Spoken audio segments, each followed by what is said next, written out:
It's time. The ATM podcast every Tuesday. That's apologise to me, Martin Devlin from the platform. Mark Watson, an international man of commentary expertise. We're going to talk about just you couldn't get a ticket for love nor money. Oh, not to Super Rugby Picky, to Sail GP. The Warriors, Sean Johnson, you take it back. Henry Nicholls, you take it back. Watto, Blues Crusaders, is that what we've been waiting for? Super Rugby right throughout this whole season thus far. Conte, should a coach pay out his players like that? And Danny Lee. Apologise to me!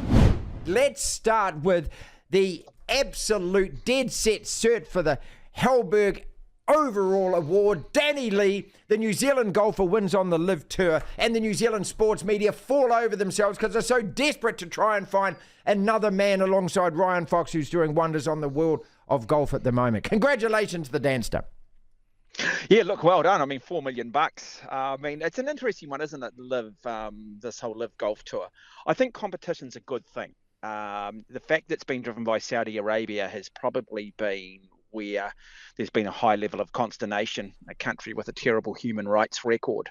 But I do find we here in New Zealand and the media just a little bit hypocritical.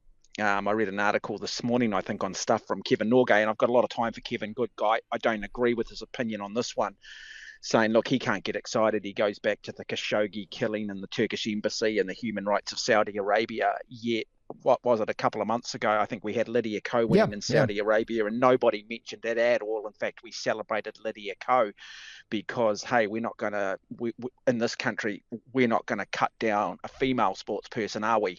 Probably slightly different if it was a male sports person. So I do struggle a little bit with some of the hypocrisy around this whole Saudi Arabia issue. I think I've said to you previously, you know, we export, I think Saudi Arabia, our 24th largest exporter. So clearly, you know, the New Zealand government still happy to trade with them. But look, well done to Danny Lee. What people have got to realise, he still had to get past players like Dustin Johnson, Patrick Reed.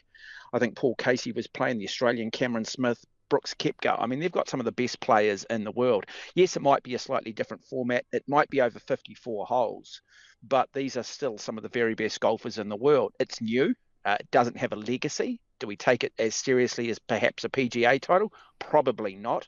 But is this the future? Is this where it's going? And look, I think competition's a good thing. I think it forces everybody to sharpen their pencils. I think it just makes the product better, and it gives us greater choice. Yeah, all of that fluffy stuff aside, Watto, the big issue here is Danny Lee a New Zealand golfer, and why aren't we allowed to say that he's not?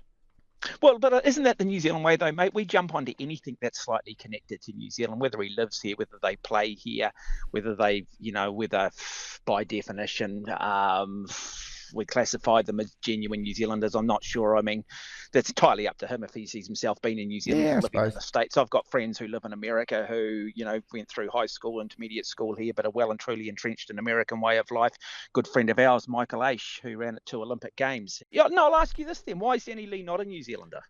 Let's move on to Henry Nicholls, mate. No, let's not move on, Martin. Let's move on to Henry Nicholls, mate. Apologise to me! Houdini Henry. Mate, when he's desperately in need of an innings, this guy can pull it out. How many times has he done it? Wretched run of form, but he hits 200 not out. You can't take that away. No, you can't take 200 away from any cricketer in any international situation. But look, I think for New Zealand to be consistently good, we've got to have players who are consistent. I'm still not convinced that he deserves to still keep his place in this New Zealand team. Clearly a double hundred, that was his last chance, and he rose to the occasion. Very good at home, isn't he? Doesn't have such a great track record away. Look, I think the biggest concern for us going forward is who's going to replace Kane Williamson. Where is the depth in New Zealand cricket to come in and replace that middle order? But we've always had that legacy, haven't we? We've had guys like Andrew Jones. You go back to but look at the gap between. I mean, look, we've now back to John Reid in the 90s. Sure, and then we have these big lulls, mate, where basically the team is as average as it always is. I mean, we have these spectacular years. We had Ross Taylor and we had Kane Williamson, two of our greatest batsmen playing together. We've had three of our most prolific bowlers in attack together, Trent Bolton, Southey and Wagner, who between them have taken 800 wickets or even more than that. So, you know, I mean, this is just the highs and lows of following the New Zealand cricket team. We'll never replace Kane Williamson. He's one of the greatest players in the world, mate. But we have, to a degree, always had, we had Fleming and we had Astle and we've had Taylor and we've had Williamson come off the back of it. We've had the Martin Crows. We have had some, as I said, we've had guys like Andrew Jones. But I'm looking at the state of domestic cricket in this country. I'm looking 3 or 4 years ahead, and we don't appear to have that X factor, that prolific young cricketer that is coming through, that's going to take the game by storm, that's going to, continue the succession plan and follow in the footsteps of those players I've just mentioned. We'll go through a little bit of a lull. I think every side goes through a lull. Manchester United have been going through one for 10, 15 years now, but starting to come right. Yeah. Did we mention that? We didn't mention that. Did we mention the 7-0? We probably have mentioned that. So look, I think there's some real challenges. Henry Nicholls, would he make an England team? Probably not. Would he make an Australian team? No, Probably not. Would he make a lot of of international sides? No, probably he not. wouldn't. No, man, but most of us wouldn't. I would probably still look to be moving on from Henry Nicholls, even though he did score a double hundred. I think clearly conditions were a little bit benign. I think you could see that through the number of runs Sri Lanka even scored in that second inning, and clearly the number of runs that New Zealand scored in that first inning. So those conditions, I think, just suited Henry Nicholls. But if we're to be successful, we've got to have players who can score on every continent. And the other night on a radio program I was doing, we went through and had a look at where Kane Williamson has scored his hundreds. And, he scored 17 of them overseas in different countries, which seems to be what the top batsmen do, that, sort of maybe 50 or 60% of their centuries are scored at home. But the great players do score a lot of hundreds away, and I think that is probably why maybe I'm still not in the camp of the Henry Nicholls, and it's such a vital position for this Black Cap side going forward. Apologise to me! We're going to talk about the lack of crowds at Super Rugby Opiki in a second, and also the fact that Sale GP was a sell-out. Blues versus Crusaders, Highlanders versus Force, though. You saw one of the greatest games I think I've seen in Super Rugby in years at Eden Park. It was just terrific to watch. It was just great entertainment. Two brilliant teams, two brilliant attacking sides. Okay, the defence was a bit poor at times, but a really good spectacle. And then on Sunday afternoon, you go down to Invercargill, and it's second division NPC stuff. I mean, this is real haves and have-nots now, isn't it? It says a few things to me, Mark. It says that we don't have the player depth now in New Zealand, and we've talked about this in the past about the fact that it is disintegrated, the fish rots from the head down and things, but we don't. I mean, the Highlanders are just a poor cousin these days, and I suppose one of the New Zealand teams has to be. Australia have got 3 or 4 of those poor cousin sides, haven't they? But you look at that Blues Crusaders side, an effective All Black trial. I don't think that if you're a rugby fan and you can't be impressed and can't enjoy that, well, I just don't know what else they can actually deliver to you, because that was brilliant to watch. Oh, stunning game of rugby. Disappointing as a Blues fan. 2 opportunities to score there in the last 5 minutes, and 2 opportunities where they squandered it with balls lost over the line. Look, I still think disappointing. That should be a sellout, shouldn't it, though? I mean, we should be getting 40,000. You shouldn't be able to get a ticket for that game. And I think they had 24,000, and it was a good crowd. Yeah, it's not a bad crowd, mate. Really for a country that rugby is our national game, and apparently we treat it like a religion. You've got the 2 great teams, not a lot on that weekend, really beautiful conditions, largest city. It's still disappointing that only 24,000 people do turn up. But look, you start to look, I just keep going on about Ethan Blackadder. I just cannot believe just how good this guy is. And, then you look at what Artie Severe's doing for the Hurricanes. Then you look at guys like Dalton Papali'i and some of the depth we're starting to develop. And, All Black teams have always been great because of our loose forward trio. And I think if we can keep these guys fit, we actually have some outstanding loose forwards. Where I think we are weak, and I think probably highlighted a little bit by the Blues, is still at lock. I thought Sam Whitelock was magnificent for the Crusaders, and Brodie Retallick. But again, they pick up an injury, and I still think we're weak in that area. But yeah, look, a great advertisement for the game, the way the game should be played. But this is what New Zealand rugby, how do you capture that every week? How do we get that quality of product every week? Well, you can't, mate. And I guess that is the big question. Because, there isn't enough players. It comes back to a lack of depth. And that, as we've talked about, is because of the erosion of the tiers of rugby below that.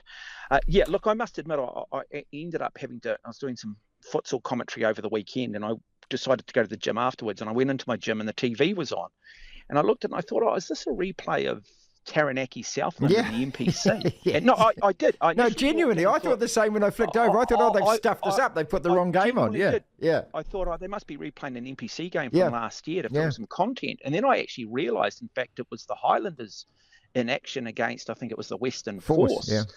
And it was hard. Another disappointing crowd in Invercargill, but boy, it was hard to get into it because it looked like an NPC game. It felt certainly like about 3 notches below what we'd seen the night before. And again, this is the challenge for the sport. This is the challenge for Super Rugby. You can't just come down to 2 teams every week. We've got to have depth. I keep going on about it. It's what makes the English Premier League so special. The quality of football every week, the uncertainty of the outcome every week, where this is just starting to look a little bit predictable. I mean, you looked at that game the other day, didn't you, and thought, when it's all said and done and we're another 6 or 7 weeks down, you've got a sneaking feeling these 2 teams will be in the final again. You've got a sneaking feeling that the Crusaders will win another one. The Crusaders will win another one. Well, they are the best team. And that's not a good thing. Well, you look at the NRL. I mean, let's look at that, and you look at every weekend, and there's 4 or 5 matchups which you think, wow, I mean, I'd like to watch that. Kev, do I have the time to watch that? In Super Rugby, you're picking maybe 1 or 2. Apologise to me! The Warriors, that was the best performance in the last couple of years, probably even longer than that. To shut out North Queensland from the 67th minute, to deny them a point in the second half, and to see Sean Johnson with a smile on his face and actually playing well, running with the ball. The kicking game's still lacking, and I'll question that. But that performance was absolutely brilliant from the Warriors. I don't know whether they're capable of doing that every week. Who knows? But you got to say that Andrew Webster is making a difference, don't you? Oh, look, absolutely. You know, again, I still won't. Normally, I'm not one for, I'll give an opinion, and if I end up wrong, as I said, I'm not a coward wise after the fact. But it's hard with this Warriors to really know. We're 3 games in, but it's a great start, and winning in North Queensland is not an easy thing to do. Interesting to hear Tohu Harris coming out, talking about Andrew Webster, talking about what he has done, that there's now greater mental fortitude, and it's a whole lot of things that have led to it.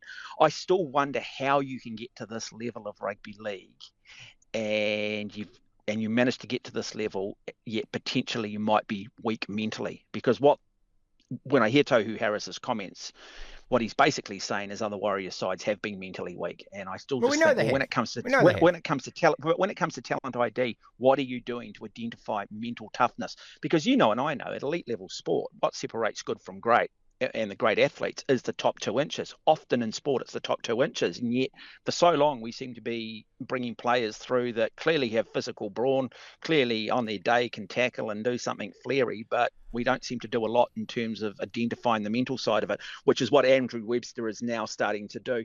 Look, I just thought that tackle from Marcelo Montoya sort of set the tone, didn't it, early on in that game? And then Adam Pompey, because he's scoring down the far end, which is something you don't see the Warriors doing. So, look, a really, really good performance from the Warriors. Hopefully they can build on it. Hopefully they can continue.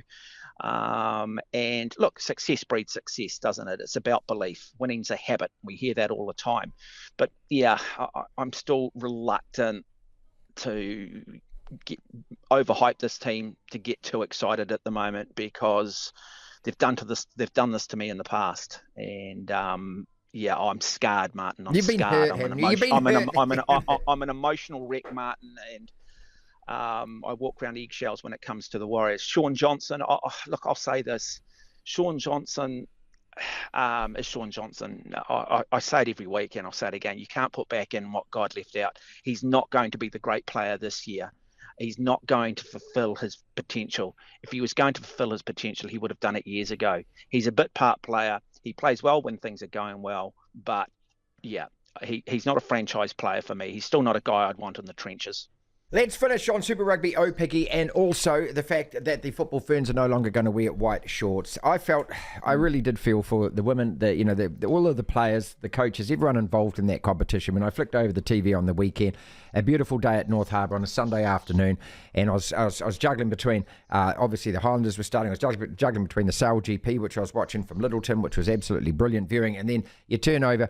And look, there were more spectators on the sideline when I used to go to kids football, when you take your kids to kids football. And I'm talking about round ball football, 11, 12, 13-year-olds, then turned up to watch those semi-finals.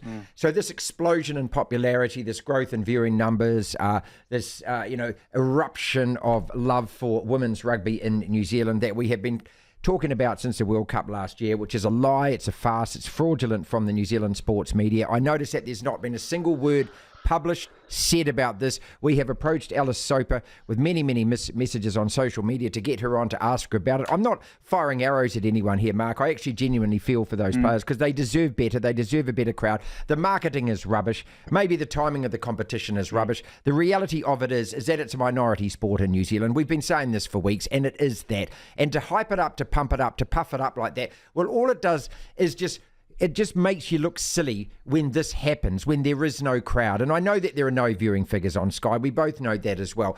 And so I just kind of feel maybe, I mean, this isn't going to be what we want it to be, which to me is the realisation from the rest of the sports media in the country that, hey, stop blowing hot air up this. It is what it is. Let it be what it is. And stop insulting these women and patronising these women by trying to convert it and tell us that it's actually, this huge, big growth professional sport when it actually isn't. And I just felt really let down. I feel let down by all of those people, not the players. They're doing their bloody best and they deserve a crowd.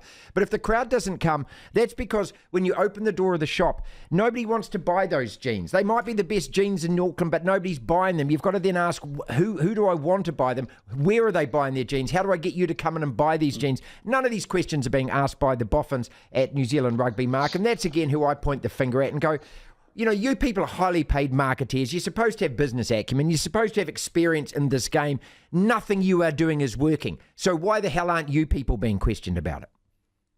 Oh, look, I agree. And this is the same media too, who, as I mentioned earlier, where were you jumping up and down about Lydia Ko competing in Saudi Arabia when you're more than happy to point the finger at Saudi Arabia and in other sporting situations?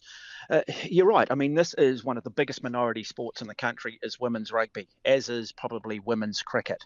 Majority sport in this country is netball. Good luck. Women's netball is very much women's point of view when it comes to sport.